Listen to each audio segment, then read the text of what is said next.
Ce sont deux figures majeures de la littérature malgache, Jean-Joseph Rabé-Arrivel et Esther Rasa Nadrassou se sont rencontrés à Antananarive, la capitale de Madagascar. C'était dans les années 1920.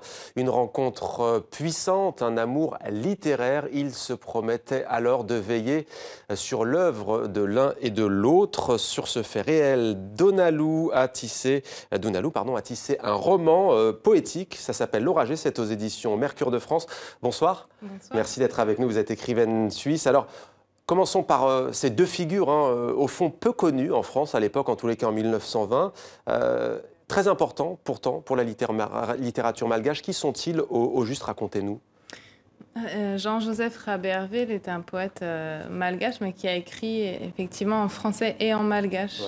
Ouais. Dans ces années-là, 1920 jusqu'en 1937, puisqu'il a disparu en se suicidant en 1937, donc tragiquement.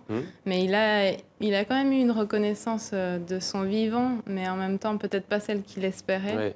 Et puis il a été reconnu par Senghor ou par des poètes ensuite comme ça pour qui il fait partie vraiment de la littérature francophone mondiale. On le voit à l'image. Hein. Voilà. Et Esther Rasa Nadrassou, par contre, est beaucoup moins connue. Elle a pu l'être à cette époque, dans les années 20. C'était une journaliste importante et c'était la première femme malgache à publier en Uva, donc la langue voilà. Malgache. Alors ces deux écrivains signent un pacte, je le disais, qui est vraiment unique. Hein. Oui, Esther a en fait 10 ans de plus que Rabé, ouais. Dans Rabé-Arrivel. Et donc, lui, il est tout jeune, il a 17 ans et il la voit un peu comme une initiatrice, On voit son portrait, hein, ici, sa photo. Voilà, c'est Jean-Joseph Rabé-Arrivel. Et il est très marqué par cette rencontre. Et moi, j'ai beaucoup inventé. Après, c'est un roman, c'est pas non plus une biographie. Ça part de ces faits réels, mais dans leur relation, j'ai beaucoup inventé ce qui se passe. Mais à la fois, c'est veiller sur l'œuvre et le fait d'être toujours le plus possible proche de ses convictions et de leur liberté. Alors, vous situez donc ce roman au moment de leur rencontre, on l'a dit, hein, au début des années 1920. En quoi ce moment est-il important et signifiant pour Madagascar et aussi d'un point de vue dramaturgique ? Bon, c'est des années où la colonisation française est déjà installée depuis une vingtaine d'années, puisque c'est 1898. Donc, il y a vraiment cette ambiance-là. Rabé-Arrivel, il est né sous la colonisation française. Et pour moi, c'était des années assez importantes à rappeler, parce que c'est toute une histoire qu'on connaît assez peu, en fait, cette histoire coloniale à Madagascar. Et le contexte des années 20, il est assez prolifique, en fait, à Madagascar. Il y a beaucoup de créations.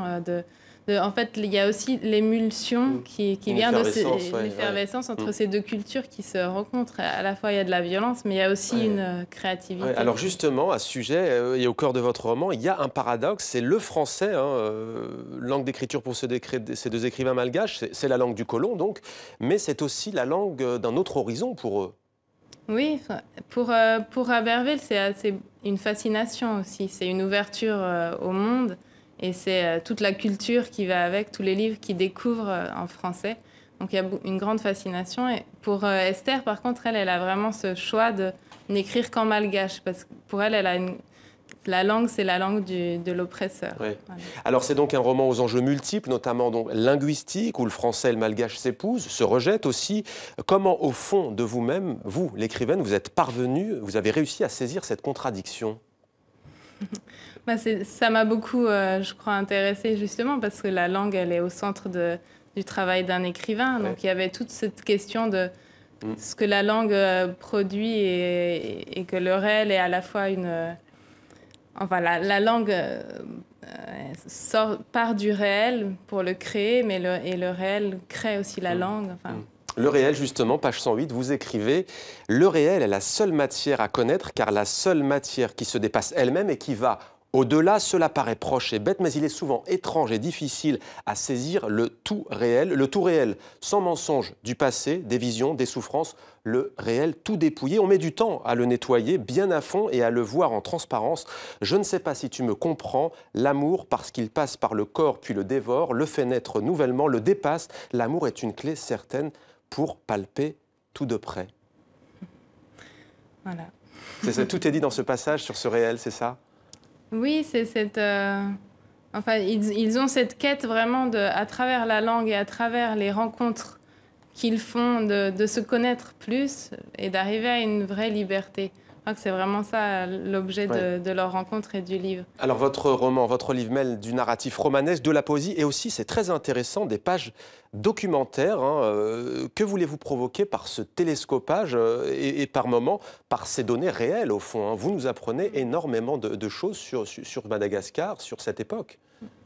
Bah, oui, moi j'ai puisé forcément en me documentant beaucoup pendant l'écriture de ce roman dans les journaux de l'époque.